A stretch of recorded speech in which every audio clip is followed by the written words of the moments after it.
Mi nombre es Valeria Sabaj y en esta clase vamos a tratar dos temas: núcleo y transcripción de la información genética. Durante la fecundación y posterior desarrollo embrionario ocurren una serie de procesos celulares y moleculares. Entre estos procesos moleculares destaca la expresión de los genes. Este es un proceso finamente regulado.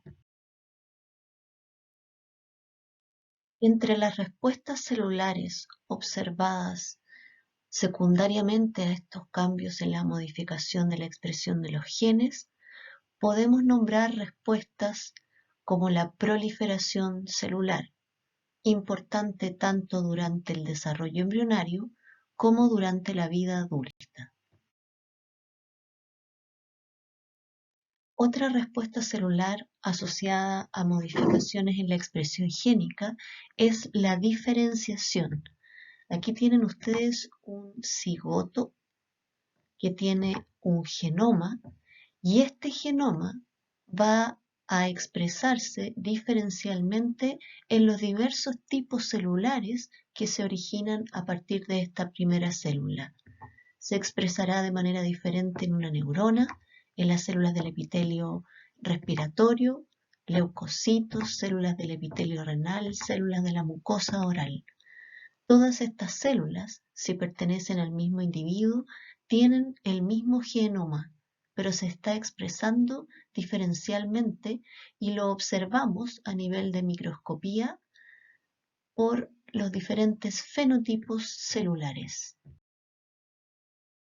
Ustedes recuerdan el experimento de Dolly, donde se obtiene el núcleo de una célula diferenciada de una oveja, se transfiere al citoplasma del ovocito de una segunda oveja y el embrión resultante se transfiere al útero de una tercera oveja. La oveja que nace es una oveja que fenotípicamente es prácticamente idéntica a la oveja que donó el núcleo. Esto nos demuestra que el núcleo de una célula diferenciada mantiene la información, toda la información para el desarrollo de todos los tipos celulares que constituyen un organismo adulto. Y ustedes recuerdan además que en el núcleo se encuentra el DNA y que éste, a través de un proceso de transcripción que vamos a estudiar en esta clase, da origen a un RNA. Si el RNA es un mensajero, este va a traducirse hasta la síntesis formando a las proteínas, que son las moléculas que llevan a cabo las distintas funciones en la célula. El experimento de Dolly nos muestra la relevancia de la molécula de DNA. Siempre decimos que la molécula de DNA es la que tiene información. ¿En qué sentido entendemos información para la célula? Aquí se grafica una molécula de DNA con varios genes, una ampliación de uno de esos genes donde nos muestra la secuencia de bases nucleotídicas que tiene este segmento. Esto es la información molecular del DNA, debido a que durante la transcripción, cada una de esas bases nucleotídicas es leída por la maquinaria de transcripción de tal manera que sintetiza una molécula diferente de RNA con una específica secuencia de nucleótidos. Y luego, durante el proceso de traducción, la maquinaria de traducción va a ir, entre comillas, leyendo esta secuencia de nucleótidos y incorporando a la proteína un aminoácido diferente dependiendo de los nucleótidos presentes en el RNA. De esta manera, se sintetizan proteínas cuya secuencia de aminoácidos es distinta unas de otras. La identidad de cada proteína radica en su secuencia de aminoácidos. La estructura que la proteína tenga, el plegamiento y la ubicación de los distintos átomos en esta molécula depende de la secuencia de aminoácidos que ella posea. Y esto va a definir con qué moléculas la proteína es afín y con cuáles no. Si se une al DNA o no se une al DNA, si se une a una proteína o no se une y a cuál proteína se une. Entonces, el orden de los aminoácidos define la identidad de la proteína y eso queda determinado a partir de la secuencia de nucleótidos del DNA. Un ejemplo a escala humana de que el orden importa. MROA no tiene ningún sentido para nosotros, pero Roma sí. Mismas letras, distinto orden.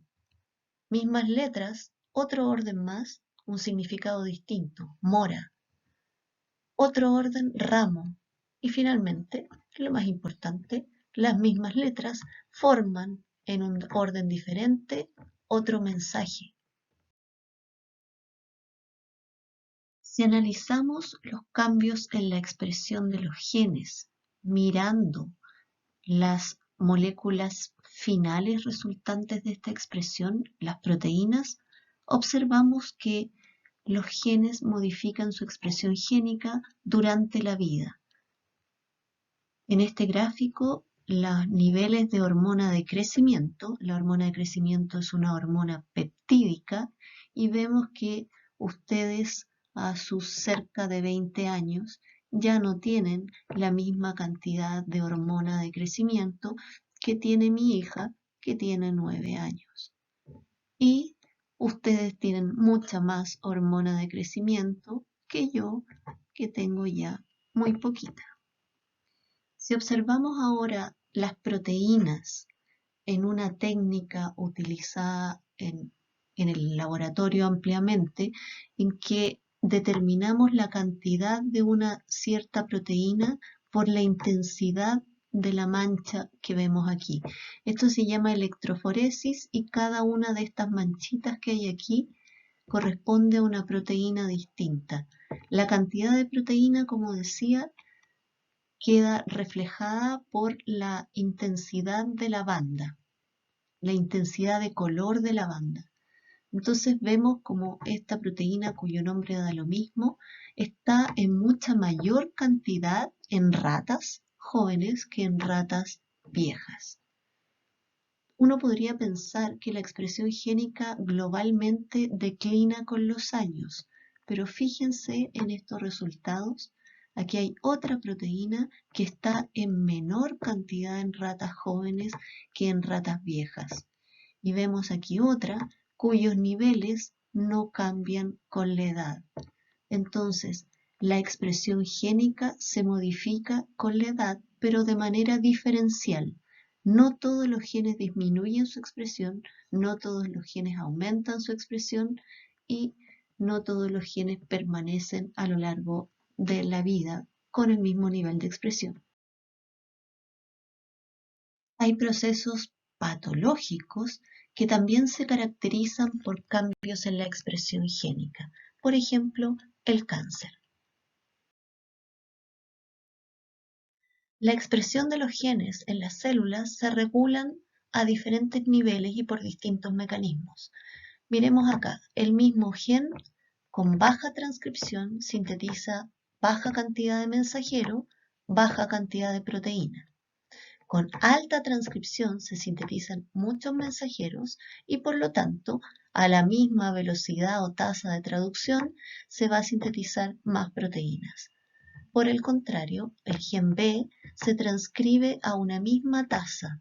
La misma velocidad de transcripción se acumula la misma cantidad de RNA mensajeros, pero en este caso la traducción aquí es baja, se sintetizan poquitas proteínas y la traducción en este otro caso es muy alta, por lo tanto se sintetizan muchas proteínas. Veamos otra explicación para lo anterior. Supongamos que aquí la tasa de transcripción es la misma, pero observamos distintas cantidades de mensajeros. Esto puede ser explicado porque en este caso de la derecha, la degradación del mensajero es mucho menor. En cambio acá, el mensajero se está degradando activamente. Por lo tanto, en esta célula los niveles de los mensajeros alcanzados son menos que en la célula o en el caso de la derecha. Miremos en B. Podría darse que la tasa de transcripción fuera la misma y la de traducción la misma en las dos condiciones. Pero acá se estuviera degradando mucho más activamente las proteínas sintetizadas que en el caso de la derecha. Aquí la degradación sería mucho menor, por lo tanto se terminaría acumulando mucha mayor cantidad de la proteína. Por lo tanto, estamos viendo que en las células, en la regulación de la expresión de los genes puede aumentar o disminuir la transcripción, aumentar o disminuir la degradación del mensajero, aumentar o disminuir la traducción y aumentar o disminuir la degradación de las proteínas. La actividad que presente una proteína en una determinada célula depende de la cantidad de la proteína que esté presente o de su ausencia o presencia, pero también de su localización subcelular. Supongan que aquí tenemos una célula, ese es el contorno de la célula, aquí está el núcleo, y en esta célula supongamos que la RNA polimerasa, la enzima que sintetiza RNA, se encuentra en esta ubicación. Esto es el citoplasma. En esa ubicación, la RNA polimerasa no va a estar ejerciendo su función, pero si observamos a la RNA polimerasa al interior del núcleo, ahí sí va a estar ejerciendo su función. Ahí sí va a verse su actividad, a hacerse evidente su actividad. Esa es otra forma de regular la actividad de las proteínas, modificando su localización al interior de la célula. Y esto ocurre. Hay proteínas que están en el citoplasma y que ante un estímulo se traslocan al núcleo o viceversa. La última forma de regular la actividad de las proteínas es produciendo cambios conformacionales. Cambios conformacionales son cambios en la estructura tridimensional de la proteína, como muestra esta animación. Ahí se está viendo la misma proteína en distintas conformaciones, con distintas ubicaciones de sus distintos aminoácidos. Estos cambios conformacionales llevan a mayor o menor actividad de la proteína en cada una de sus conformaciones. Y estos cambios conformacionales, una forma en que son regulados frecuentemente en la célula es a través de fosforilaciones, es decir, de transferencias de grupos fosfatos desde la molécula de ATP a la proteína. Estas fosforilaciones las llevan a cabo enzimas que se llaman quinasas. Remueven un fosfato desde el ATP y lo transfieren a la proteína. Con eso, la proteína cambia su conformación. Y en este ejemplo, pasa de un estado inactivo a un estado activo. Estos cambios son reversibles en las células y es así como existen otras enzimas que se llaman fosfatasas que remueven los fosfatos y por lo tanto vuelven a la conformación inicial a esa proteína. Veamos algunas características del núcleo que son relevantes para la expresión de los genes que contienen. En el núcleo podemos distinguir una periferia donde está la envoltura nuclear y una región interna donde está el contenido que ustedes saben que es la cromatina. Hay regiones del núcleo que en el microscopio electrónico de transmisión se observan más lúcidas, más claras, y hay otras más densas, más oscuras. Y llama la atención aquí también la presencia de esa estructura que corresponde al nucleolo. Acerquémonos a la envoltura nuclear para analizar cómo vemos aquí el borde del núcleo donde está la envoltura nuclear. Hay allí una región electrondensa, hay acá una región electrolúcida y otra región electrondensa. Eso corresponde a la membrana nuclear externa, aquí donde están asociados los ribosomas, Por eso sabemos que esto es la cara que da hacia el citoplasma. Luego tenemos la membrana nuclear interna y entre ambas un espacio, el espacio perinuclear. Si seguimos mirando alrededor del núcleo, la envoltura nuclear, vemos, mira, hay membrana nuclear interna y ahí se hace continua con la externa y lo mismo acá. Membrana nuclear externa, continua con la interna. Externa, continua con la interna, chiquitito ahí. Y ahí hay unas estructuras. Se observa una imagen electrondensa. Eso corresponde a los complejos de poro nuclear. Reconocemos acá arriba el interior del núcleo por la cromatina densa aquí, lúcida acá, el citoplasma con una mitocondria en esa región. En esta diapositiva vemos la membrana nuclear externa haciendo continua con la membrana nuclear interna, lo mismo acá, y en estas regiones instalado un complejo de poro nuclear. Vemos también en este esquema cómo la membrana nuclear externa se hace continua con las membranas del retículo endoplásmico rugoso, lo mismo que está destacado en la representación esquemática de la izquierda. A la derecha vemos además que por el interior del núcleo, bajo la membrana nuclear interna, se encuentran estas proteínas denominadas lámina y se representa también en azul, esta cinta representa la cromatina. En esta imagen vemos una bella animación de un complejo de poro nuclear. Estos complejos son la puerta de entrada y de salida de moléculas desde el citoplasma al núcleo y del núcleo al citoplasma. Las moléculas transcurren por esta región central. Las moléculas más pequeñitas pasan libremente por el complejo de poro nuclear y las más grandes vemos que algunas de ellas no son capaces de atravesar, sin embargo otras del mismo tamaño sí atraviesan. Por el complejo de poro nuclear pasan proteínas, todas las proteínas que habitan en el núcleo. Ustedes conocen la RNA polimerasa, la DNA polimerasa, las histonas, etcétera, etcétera. Todas ellas se sintetizan en el citoplasma y llegan al interior del núcleo a través del complejo de poro nuclear.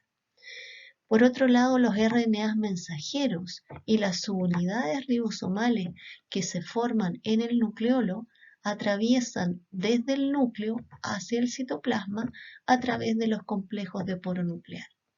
Estos complejos de poro nuclear están formados, son unas macroestructuras formadas por muchas cientos de proteínas. Y vean ustedes que hacia el citoplasma tienen estas estructuras filamentosas, hacia el interior del núcleo una especie de canastillo y en la región central se encuentran las colas de las nucleoporinas, de las proteínas del complejo de poro que están ubicadas hacia el canal central. Estas colas forman una especie de sedazo o colador molecular que determina que algunas proteínas grandes ingresen y otras no. De esta forma, una gran pregunta es cómo en el complejo de poro se reconocen las proteínas que tienen destino nuclear de las que no lo tienen. Entonces uno tiene que preguntarse qué señal molecular se encuentran en las proteínas que entran. Una forma obvia de aproximarse a este problema es estudiar la secuencia de aminoácidos que tienen las proteínas que entran y compararla con la secuencia de aminoácidos que tienen proteínas que no entran. Cuando se hizo esto, se descubrió que en las proteínas que son transportadas al núcleo existe una secuencia de aminoácidos con las características que ustedes ven en la imagen. Lisina, lisina, lisina, arginina, lisina. Hay otras variantes de esta secuencia y hay algunas otras menores descritas también. Pero entonces se encontró, lo relevante es que se encontró una secuencia de aminoácidos presentes en todas las proteínas que son transportadas al interior del núcleo y que pueden entonces actuar como una señal molecular. Pero si esto es una señal molecular, tiene que haber algún receptor capaz de unirse a esta secuencia leyendo a la señal molecular. Los primeros candidatos para interactuar y reconocer a esta señal de las proteínas como una señal de localización nuclear fueron las proteínas de los complejos de poro. Sin embargo, se encontró que la molécula que se une a la secuencia de localización nuclear es una proteína soluble que se nominó como importina. Y así como hay importinas que reconocen a la señal de localización nuclear e ingresan las proteínas al núcleo, hay otras que pertenecen a la misma familia de proteínas transportadoras que se llaman exportinas y que tienen que ver con la exportación del núcleo hacia el citoplasma. Aquí vemos un esquema de importinas. En realidad hay una familia, ahí hay una importina beta, una importina alfa, no importa mucho. Lo relevante es que ustedes vean que aquí, en esta zona, importina está unida a la señal de localización nuclear de la proteína. Y fíjense que ustedes, todos estos aminoácidos tienen cargas positivas, por lo tanto podemos prever, y así es, que importina en esta región de unión tiene aminoácidos con cargas negativas. Entonces se produce una interacción electrostática entre las proteínas a ser transportadas, todas aquellas que tengan esa señalización de localización nuclear, y las importinas. En esta imagen, una vista integrada, esquemática, de cómo ocurre el transporte de estas proteínas que tienen señal de localización nuclear, aquí graficado como un triángulo verde. Esta señal permite el reconocimiento por parte de importina, se unen en el complejo de poro nuclear. Este complejo es reconocido, se trasloca al interior del núcleo. En el interior del núcleo, una proteína cuyo nombre da lo mismo interactúa con importina. Esto genera que importina cambie su conformación y en esta conformación su sitio de unión con SLN, la señal de localización nuclear, disminuye afinidad. Por lo tanto, importina se libera de la proteína con señal de localización nuclear. Esta proteína se queda en el interior del núcleo e importina, ahora con esta otra proteína nuclear unidas, son reconocidos por el complejo de poro y salen hacia el citoplasma. En el citoplasma, esta proteína nuclear que era afín con importina cambia, se libera de importina, importina vuelve a tener la conformación en la cual es afín con las proteínas con señal de localización nuclear y vuelve a importar al núcleo otras proteínas con señal de localización nuclear. Vamos a ver aquí una animación del núcleo con numerosos complejos de poro nuclear, un acercamiento a un complejo de poro nuclear, observamos sus filamentos hacia el citosol, el canastillo hacia el interior del núcleo y en el canal central numerosas colas de nucleoporinas que forman parte de este anillo central. Las nucleoporinas son las proteínas del complejo de poro nuclear. Forman esta especie de sedazo molecular. Un acercamiento al canal central, solo moléculas muy pequeñitas ingresan directamente. Ahí estamos viendo que llegó a la animación una proteína con señal de localización nuclear unida a importina. Vemos que se establece aquí una interacción más estable con uno de los filamentos que dan hacia el citoplasma. Eso permite su interacción posterior con las colas centrales de las nucleoporinas. Va ocurriendo un transporte secuencial, interacciones secuenciales entre las nucleoporinas del centro y el complejo importina, proteína con señal de localización nuclear. Ahí vemos llegando a esta proteína pequeña que está al interior del núcleo, interactúa con importina y separa la proteína con señal de localización nuclear de importina. y esta proteína con señal de localización nuclear va a ejercer alguna de sus funciones al interior del núcleo.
Miremos ahora el contenido del núcleo. Ustedes saben que al interior del núcleo se encuentra el DNA, pero no desnudo como nos muestra esta imagen, la doble hélice con un ancho de 2 nanómetros, sino que se encuentra asociado a histonas. Las histonas son estas proteínas básicas con muchos aminoácidos con cargas positivas que se asocian a la superficie del DNA que presenta en esa región los grupos fosfatos que tienen cargas negativas. Entonces se establece entre ambos una interacción de tipo enlaces iónicos. La fibra nucleosomal, el DNA asociado a las histonas, tiene un ancho de 10 nanómetros. Y esto se produce porque el DNA, como muestra esta imagen de aquí, se enrolla alrededor de las histonas y aumenta entonces su ancho, pero se acorta cada molécula de DNA. Vemos acá entonces la conformación o las histonas que forman parte de un octámero proteico, es decir, 8 proteínas. Hay 2 histonas H2A, 2 histonas H2B, 2 histonas H3 y 2 H4. Y el DNA se enrolla en torno a este octámero proteico. Abajo una animación, un modelo tridimensional animado del DNA en naranjo y azul rodeando a las histonas. En realidad las histonas del octámero tienen unas colitas, tal como muestra aquí parte de la animación ahí, que sobresalen más allá de la parte central. Esas colitas están mejor graficadas acá, son largas colas de las histonas que forman este octámero. Estas colas son muy importantes para la interacción que tengan nucleosomas entre sí, como veremos a continuación. Continuemos entonces con cómo se organiza la cromatina al interior del núcleo. DNA desnudo asociado a las 8 histonas formando los nucleosomas y luego esta fibra nucleosomal se pliega formando bucles y forman una especie de ramillete sostenidos acá o organizados acá por una serie de proteínas. Estos ramilletes, los bucles de estos ramilletes pueden estar más desplegados, como acá, o más compactados, interactuando más estrechamente los nucleosomas entre sí. A este estado de mayor compactación le llamamos cromatina compactada y esta cromatina, como vimos, no se transcribe. En cambio, este estado de compactación le llamamos cromatina descompactada y este estado es compatible con la transcripción. en las células se regula la transición de un estado a otro por una serie de factores proteicos. En esta imagen vemos las histonas nucleosomales en amarillo con sus largas colas que permiten la interacción entre nucleosomas. Estas colas, hay otra expresión gráfica de las colas donde se muestran numerosos aminoácidos que están en ellas. Estos aminoácidos de las colas son modificados por distintas enzimas que pueden agregar grupos químicos como acetilo, metilo, fosforilo, pueden ubiquitinar estas colas, en fin, una serie de modificaciones químicas que van a determinar, dependiendo de cuáles sean ellas, si las colas de nucleosomas pueden interactuar entre sí o no. Y esto determina la mayor o menor interacción entre nucleosomas cercanos o vecinos, impactando directamente en el grado de compactación de la cromatina. En este estado de la derecha, las colas de nucleosomas no están interactuando entre sí o están interactuando en menor medida y los nucleosomas están más lejos. En el primer caso acá, las colas están interactuando más cercanamente, por lo tanto la cromatina está más compactada.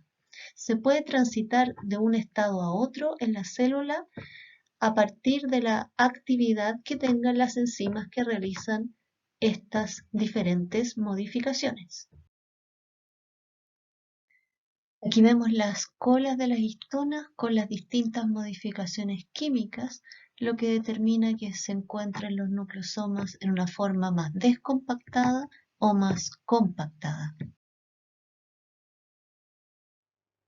Entonces, al interior de un núcleo, en interfase, tenemos cromatina más compactada, que es transcripcionalmente inactiva, no se transcribe, y se observa al microscopio electrónico de transmisión con una imagen electrondensa. Hay cromatina más descompactada, que es cromatina que puede activarse transcripcionalmente, puede transcribir, y se observa en el núcleo interfásico como cromatina electrolúcida. Ahora, en el interior de este núcleo, en interfase, están todos los cromosomas que luego observamos en mitosis muy compactados. En interfase están en un menor grado de compactación, pero están todos ahí. Entonces, en el núcleo de una célula somática, aquí habrá 46 cromosomas equivalentes a 46 moléculas de DNA.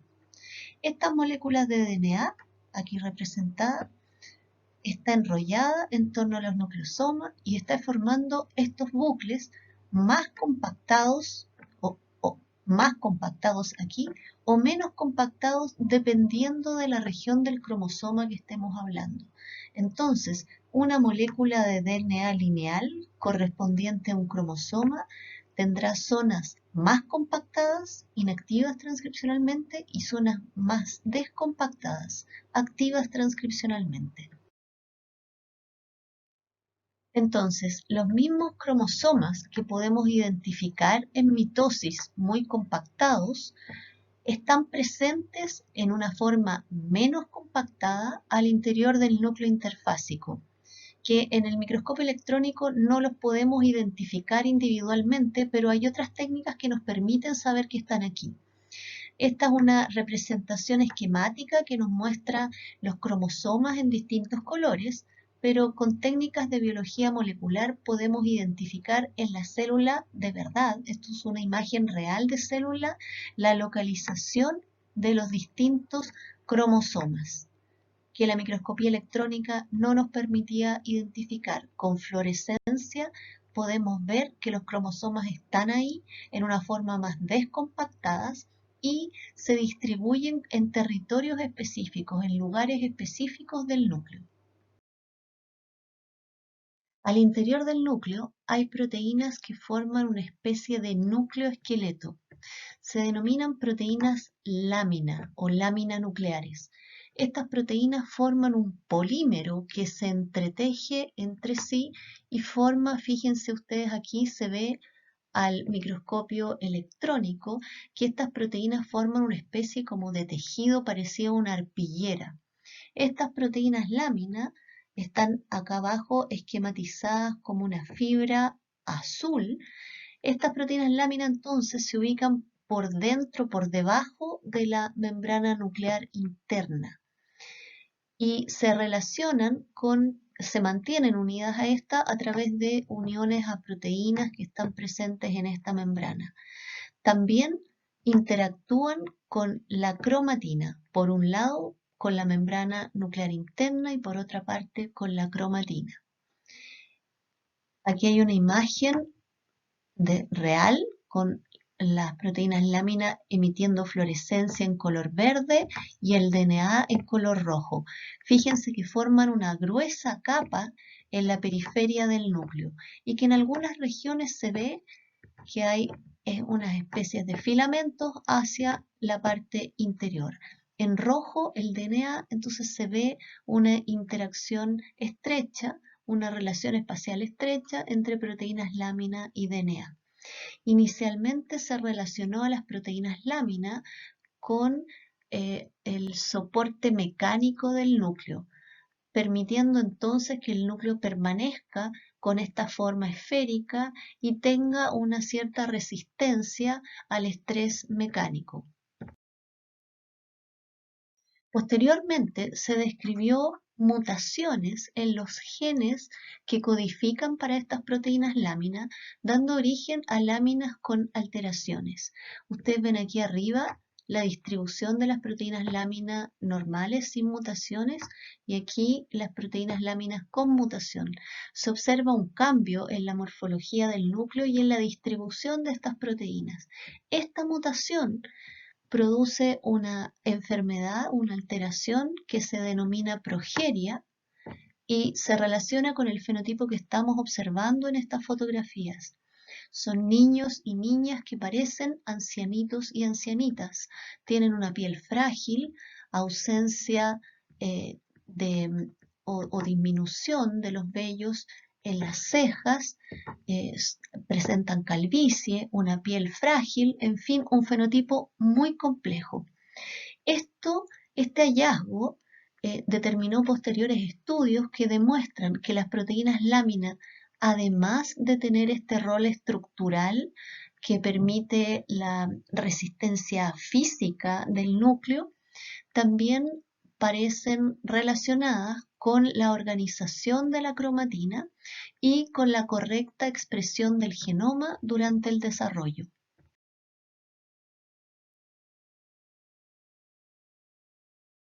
Agradezco su atención. Hasta aquí llegamos con la primera parte de la clase, la relacionada con núcleo.